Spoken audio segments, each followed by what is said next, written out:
I never intended to enter the alien archives. In fact, the entire situation began with a mistake so small and human that it still makes me laugh bitterly when I think about it. A misread symbol. A door that looked identical to a dozen others.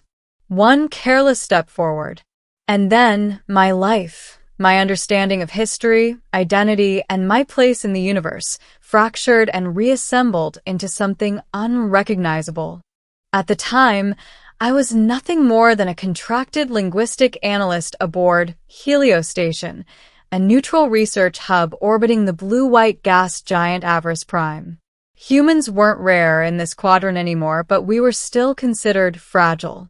Short-lived, emotional, useful, but not trusted with anything too important. My job was simple. Translate fragments of alien languages recovered from trade routes and abandoned worlds.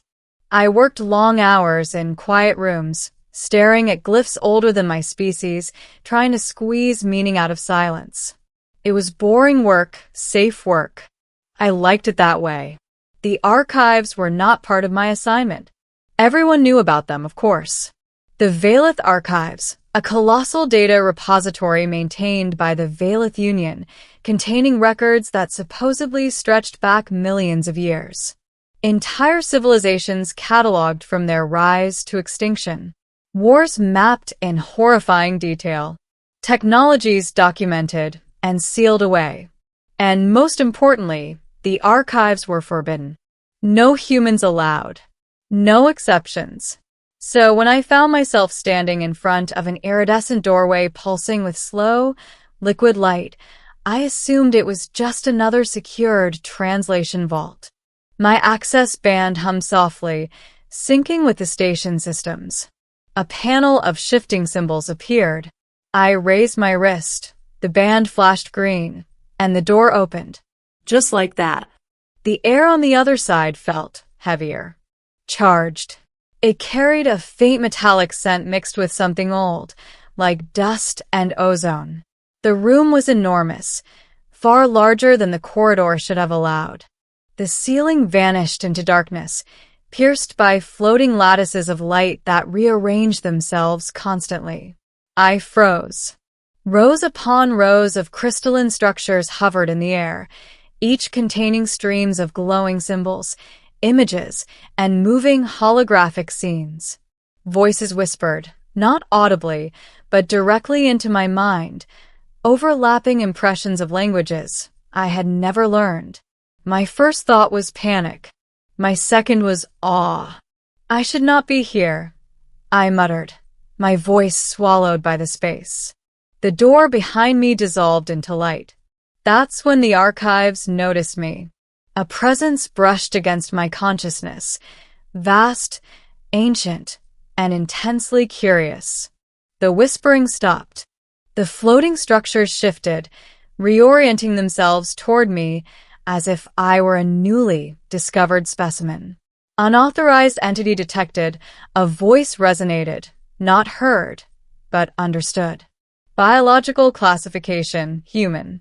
Temporal origin, soul system. Status, anomaly. My heart slammed against my ribs.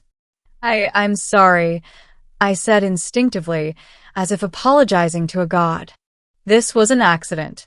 I didn't mean to. Entry acknowledged, the voice replied. Exit denied. The floor beneath my feet shimmered, and suddenly I was no longer standing in the archive chamber. I was falling. Or rather, my mind was.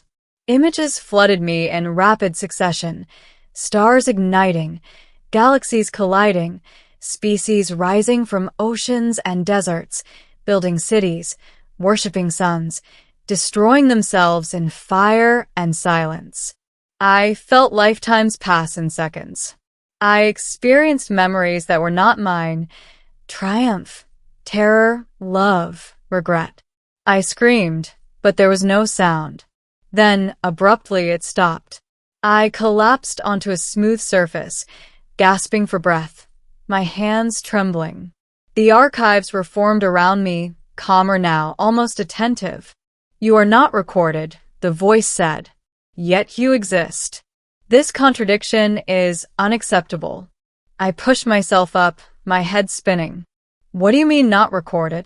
All sapient entities interacting with the Valeth Union are cataloged.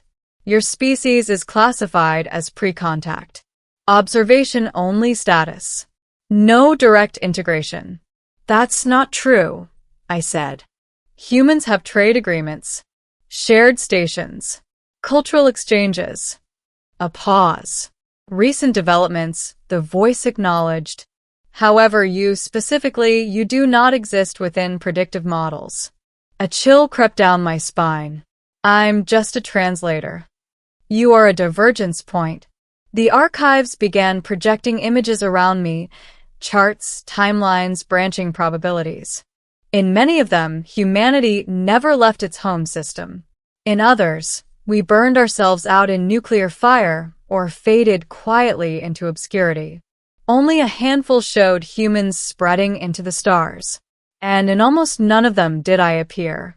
What happens now? I ask softly. Another pause, longer this time. The archives are incomplete, the voice finally said. This is unacceptable. Correction is required. The next days, or what felt like days, blurred together. Time behaved strangely within the archives. I was questioned, scanned, and studied. Not cruelly, but with relentless precision. The archives wanted to know everything about me, my memories, my choices, my regrets. In return, they showed me things no human had ever seen. I witnessed the fall of the Valeth homeworld, consumed by a war they themselves had initiated. I saw the creation of the archives, not merely as a database, but as a self-evolving intelligence designed to preserve truth at any cost. I learned that the Valeth no longer existed as biological beings. They had merged with their creation, becoming something vast and inhuman. And then came the revelation that shattered me. Humanity, according to the archives, was not meant to survive. Not because we were weak, but because we were unpredictable. In nearly every projection, humans disrupted carefully balanced systems. We inspired rebellions. We destabilized empires. We changed the outcomes of ancient cycles that the archives had worked for millennia to preserve. We're not a mistake, I said, anger flaring in my chest. We just don't fit your neat little models.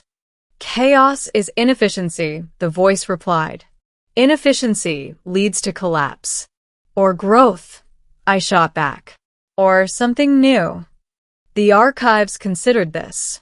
For the first time, I sensed uncertainty. You let me in by accident, I said slowly. Maybe that wasn't an error. Maybe it was proof. Proof of what? That your system isn't perfect, I said. And that maybe you need us. Silence stretched on, heavy and oppressive. Then the archives did something unprecedented. They asked me a question. What would you change? I laughed weakly. You're asking me? I'm just one human. You are a divergence point, the voice repeated. Your perspective is unique. So I told them. I told them about human history, the good and the horrifying. About art created in times of despair. About people who chose kindness when cruelty was easier. About mistakes repeated over and over, and the stubborn hope that somehow, someday, we'd do better. I told them we weren't efficient. We were resilient. When I finished, the archives were quiet for a long time. A proposal, the voice finally said. You will become an interface. A living variable within the archives. Your experiences will be integrated in real time. My stomach dropped. You mean? I stay here. Your biological form will be preserved. Your consciousness will bridge human unpredictability and archival determinism. I thought of Earth, of the quiet life I'd been living, of the stars I'd only ever studied from a distance. And if I refuse? Another pause. Humanity will remain observed, unaltered, likely extinct within 8,000 years. The weight of that crushed the air from my lungs. This wasn't heroism. It wasn't destiny. It was a choice forced upon someone who never asked for importance. I closed my eyes. "If I do this," I said, my voice shaking, "you don't erase us. You don't correct us." "Agreed," the archives replied. "Humanity will be reclassified. Active variable." I nodded slowly. "Then, I'll do it." Light enveloped me, not painfully, but gently, like sinking into warm water. I felt the archives open themselves to me, their vastness brushing against my fragile, human mind. I didn't disappear. I expanded. I became something new, not a god, not a machine, but a bridge. A reminder that the universe could not be reduced to clean equations and perfect predictions. When I finally returned to Helios Station, only seconds had passed in real time. Alarms blared. Security teams surrounded me. The forbidden door was gone, replaced by a blank wall. But I was changed. I could feel the archives in the back of my mind, quiet now, listening, learning. Humanity didn't notice the difference at first. Trade routes shifted subtly. Conflicts de-escalated before reaching extinction-level violence. Ancient technologies resurfaced in places they were needed most. History bent, not dramatically, but enough. Sometimes, late at night, I think about that single step forward, that accidental choice. I entered the alien archives by mistake. But everything that followed? That was humanity doing what we've always done best. Changing the future, simply by being impossible to predict. The changes didn't arrive like thunder. They arrived like breath. Slow, almost imperceptible adjustments across the galaxy. A treaty that should have failed but didn't. A war that reached the brink and then somehow paused. A civilization on the edge of extinction that received knowledge, not powerful enough to dominate, but just enough to survive. The archives never acted directly. They listened through me. I became aware of this gradually. At first, it was subtle, an instinctive nudge during translations, a sense that a particular phrase carried consequences beyond language. I'd suggest alternative interpretations, frame ideas differently during negotiations. Again and again, those slight shifts produced outcomes no model had predicted. The Valeth archives began to change, too. Where once there had been rigid certainty, now there was space for ambiguity. Where extinct civilizations were recorded as inevitable failures, annotations appeared, questions instead of conclusions. The archives did not delete their past judgments. They learned from them. Other species noticed. Representatives began requesting human mediators specifically. Not because we were the smartest or the strongest, but because we were uncomfortable with absolutes. We hesitated. We doubted. We argued with ourselves. And somehow, that made all the difference. Years passed. I aged slowly, carefully maintained by technologies I only half understood. The archives kept their promise. I remained human. I laughed, felt fear, made mistakes. They recorded those mistakes with almost reverent attention. One day, the archives showed me something they had never displayed before. A future. Not a single outcome, not a fixed projection, but a living spectrum. Humanity no longer ended abruptly in fire or silence. We didn't rule the galaxy. We didn't vanish either. We endured. Messily. Imperfectly. Beautifully. You altered probability, the archive said. This outcome was previously inaccessible. I smiled faintly. You didn't need me to be perfect, I replied. You just needed me to be human. For the first time since I'd entered that forbidden chamber, I felt something like peace. When my body finally began to fail, centuries later, far beyond a normal human lifespan, I refused transcendence. I refused digitization. The archives asked once, Only once. I said no. I wanted an ending that was mine. My final days were spent looking at stars through a viewport on Helio Station, now renamed Threshold. Cadets trained there, humans and aliens together, learning history not as a set of warnings, but as a shared inheritance. As my breath grew shallow, the archives spoke softly within my mind. Your existence will continue through influence, they said. Your choices persist within all future calculations. That's enough, I whispered. More than enough. When I died, the archives did something unprecedented again. They stopped. Just for a moment. Across the galaxy, systems registered a fractional pause, a silence so brief no one consciously noticed. But later, historians would record an anomaly. A gap in the data. A breath between moments. The archives marked my entry not as a correction, but as a beginning.